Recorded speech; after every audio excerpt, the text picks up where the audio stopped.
if I were to start at the beginning and do a little introduction to your background, speaking on where Okay. your career started, with hmm conventional medicine and then leading to where you're at now, how many years were you in emergency medicine? So in July 1996, I began my career in emergency medicine. So we're coming up on exactly 30 years of emergency medicine experience.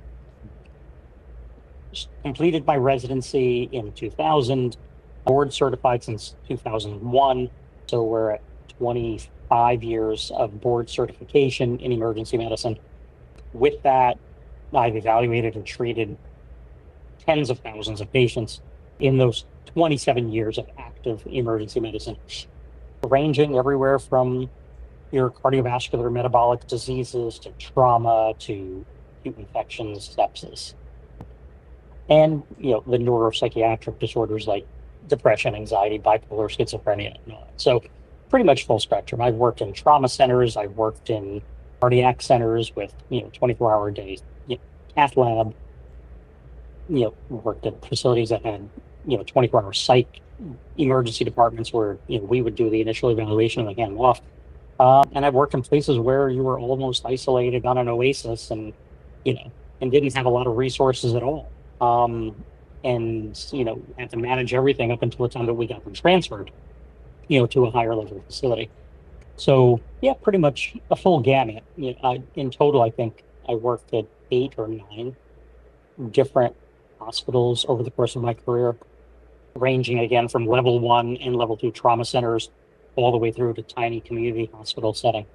To my understanding, I thought that you were more carnivore, paleo, keto type, or at least low carb. Is that fair? Yeah. So for me personally, predominantly paleo, not to steal the name from the book written about 15 years ago. So probably 98%, 99% paleo, with the occasional indulgence of a really good corn tortilla shell, at a Mexican restaurant or something like that, like house-made corn tortillas. I tend to stay very much on the low carb side because for me, Mm-hmm. metabolically, carbs and I really do not get along very well. And I do have a strong family history for diabetes and metabolic disease and all. So I just generally tend not to. So very focused pretty much on a paleo approach, um, very much on a low carb end of it. And then carnivore-ish is sort of where I sit. I mean, I would say my diet is probably 80 to 90% animal based, but I'll incorporate vegetables. I mean, every once in a while, I'll have sweet potato or, we'll make some air fried sweet potato cubes or, um, I'll have beans every once in a while. But as I tell my patients, and I don't dictate someone's diet to them. As a patient, I don't attempt to convince a vegan to start eating meat.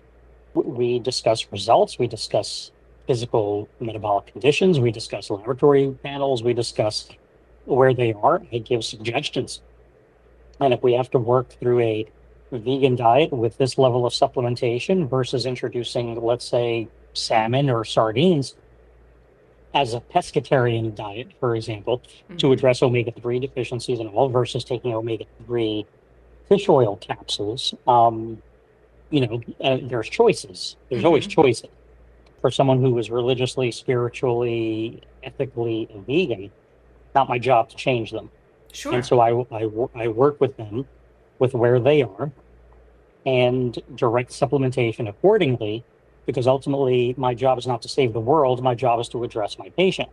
And, I don't get into the ethical arguments or discussions about, oh, we're killing the world. I don't get into the discussions in the office about the environmental ethics of eating. That's not my place. That's not my job. I respect people's decisions on it. I certainly don't have an issue with that. But it's, my communication with my patient is like, look, this is where you are. This is where you are metabolically, nutritionally.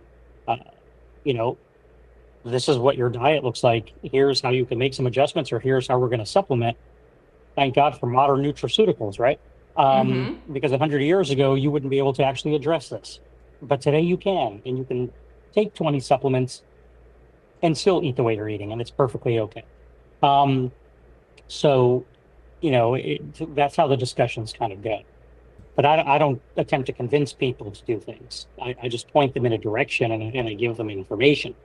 Unlike some of my colleagues within the medical profession, within the holistic, functional, integrative, lifestyle, whatever medical fields, not my job to convert them to my personal worldview or my personal religious belief on what the ideal diet is. Like, there is no ideal diet.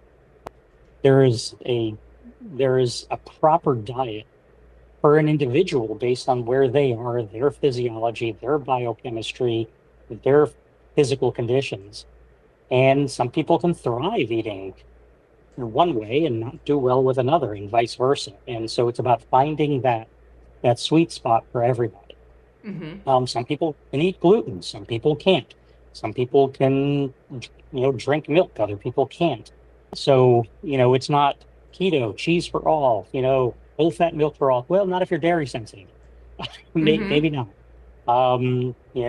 So it just depends. It's got to be personalized. For me, I can tell you that eating a bunch of vegetables and eating a bunch of more plant-based foods, I don't feel great. I mean, but I've learned that of myself over the last 13, 14 years. It's not a feel-good diet for me. And metabolically, it's not good for me. When I watch my A1C go up, or my blood sugars rise, or my insulin levels rise, like, even on a paleo, clean eating, non-processed food approach, that happens. So that must not really be the ideal dietary regimen for me if it makes me metabolically unhealthy. Where other people, they've got a BMI of 22, a body fat percentage of 18%, and they're chowing down on white potatoes and, and rice and everything. It's like, what? That's fantastic. Who are these people? Where are they? Yeah, tell me about it. But believe me, I think they all practice yoga. Okay. So they're all walking around with yoga mats. But but they exist, and they're real, and they remain lean, and they're able to eat, foods like that and do very well. So the science actually supports a few different things. I mean, one is, you can eat a low caloric diet and be metabolically healthy. You can eat a low carbohydrate, low glycemic diet and be metabolically healthy. You can eat a moderate carbohydrate diet with a moderate amount of calories and perform moderate to higher levels of activity and be metabolically healthy. So you're kind of balancing out the carbs and the caloric intake with utilization, right? So that's more of the calories in, calories out model of how much you're consuming and how much you're burning. But if you don't exercise, but you're eating 1,000 calories a day, you could still be insulin sensitive, you could still be metabolically healthy. You may just be hungry all the time, but you're still not metabolically unhealthy. On the flip side of that, you can consume more calories, still be metabolically healthy, but it's just very low carbohydrates because you're not spiking insulin from the excess carbs that are coming in. So there are multiple avenues to get there. And so you can be vegan and metabolically healthy, even though your diet is 80% carbs. You could be keto carnivore and be metabolically healthy.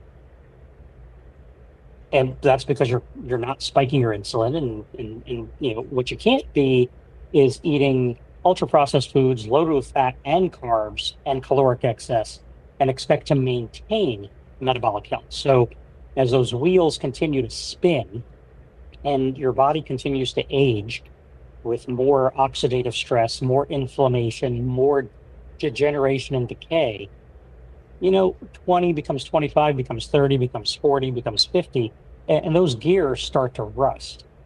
And those mitochondrial systems are no longer working the way they did 20 years ago.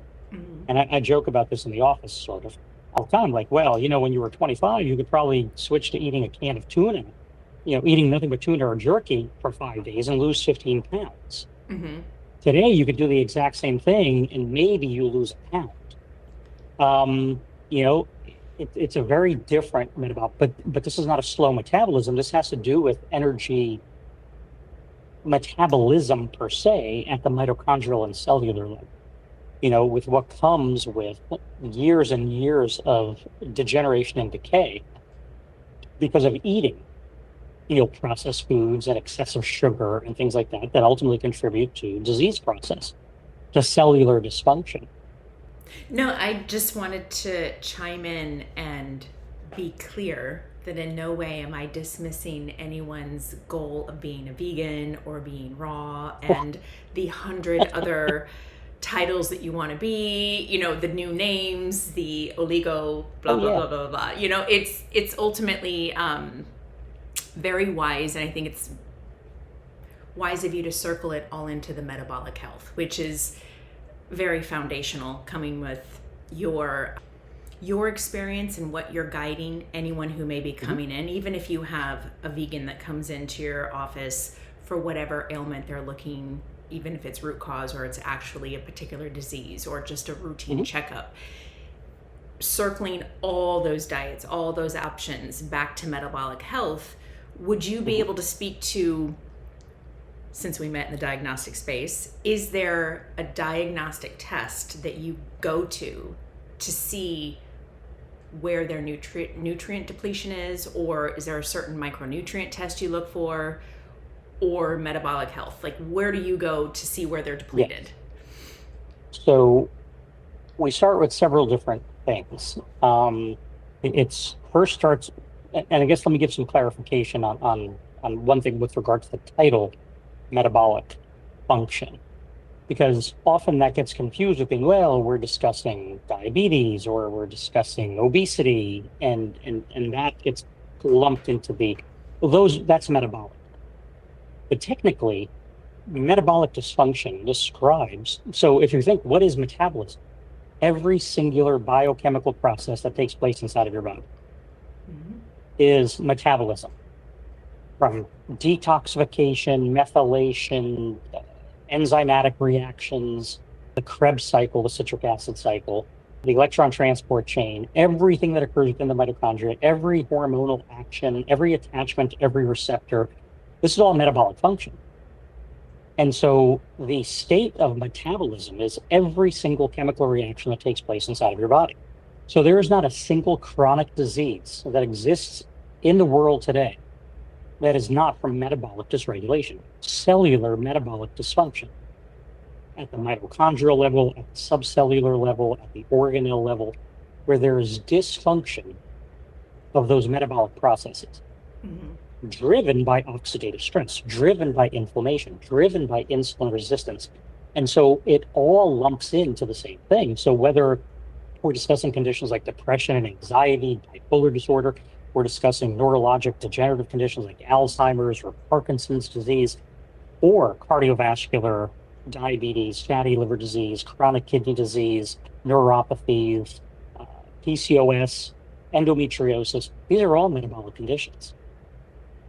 And they're all affected by the same metabolic dysregulation contributors that lead to them. And so a 15 or 16-year-old young lady with PCOS who's developing insulin resistance and HPA axis dysfunction and all these other things that go along with that condition is not really any different than the 22-year-old developing type 2 diabetes and metabolic syndrome, which is not all that different from the person who's 30 who's just been diagnosed with hypertension, or the atherosclerosis that's developing in the coronary arteries of a 45-year-old that goes on to have a heart attack. These are all the same condition in different organs.